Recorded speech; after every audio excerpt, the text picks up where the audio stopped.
ಕೊಬ್ಬರಿ ಉಂಡೆ ಮಾಡಕತ್ತೇನು. ಮತ್ತು ಒಣದ ಬಾಬುರಿ ಇದು ಒಂದು ತೆಂಗಿನಕಾಯ್ದು ಕೊಬ್ಬರಿ ತೊಗೊಂಡೇನು. ಇವತ್ತು ಕೊಬ್ಬರಿ ಉಂಡೆ ಮಾಡಿ ಸ್ಪೆಷಲ್ ಕೊಬ್ಬರಿ ಉಂಡೆ.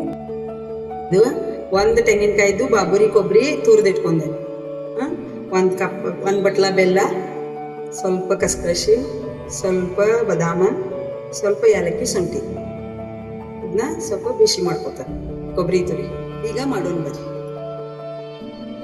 ಸ್ವಲ್ಪ ಕೊಬ್ಬರಿ ಬಿಸಿ ಮಾಡ್ಕೊತೀವಿ, ಕೊಬ್ಬರಿ ತುರಿ.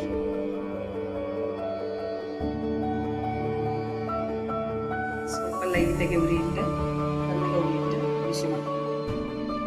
ಪಕ್ಕದ 5 ನಿಮಿಷ ಸಣ್ಣ ಉರಿ ಇಟ್ಟು ಹುರಿದ್ನಿ. ಕೊಬ್ಬರಿ ಹುರ್ಕೊಂಡು ಬಂದ್ ಮಾಡಿದ್ದೇನು. ಸ್ವಲ್ಪ ಬೆಚ್ಚಗೈತಿ ಕೊಬ್ಬರಿ, ಸ್ವಲ್ಪ ಬೆಚ್ಚಗೈತಿ. ಅವಾಗ ನಾನು ಕೊಬ್ಬರಿ ಬೆಲ್ಲ ಹಾಕ್ತೀನಿ.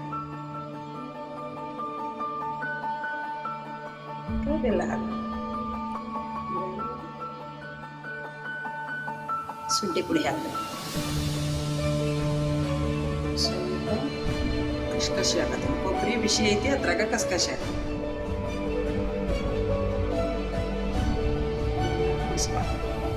ಬೆಲ್ಲ, ಏಲಕ್ಕಿ ಮತ್ತು ಬಾದಾಮ ಮತ್ತು ಕಸ್ಕಸಿ ಇದ್ರಾಗೆಲ್ಲ ಬೆಲ್ಲ ಕುಡಿಸ್ಕೊಂಡೇನು. ಈಗ ಉಂಡೆ ಮಾಡ್ತೀನಿ. ಚಂದಂಗೆ ಉಂಡೆ ಮಾಡಿ ನೀಟಾಗಿ ಮಾಡಿಡು. 1 ತಿಂಗಳು ಬೇಕಾದರೂ ಇಟ್ಕೊಂಡು ತಿನ್ಬೋದು. ಇದು ಮಾಡ್ತೀವಿ. ಟೇಸ್ಟ್ ನೋಡ್ರಿ, ರುಚಿಯಾಗಿರ್ತಾವೆ.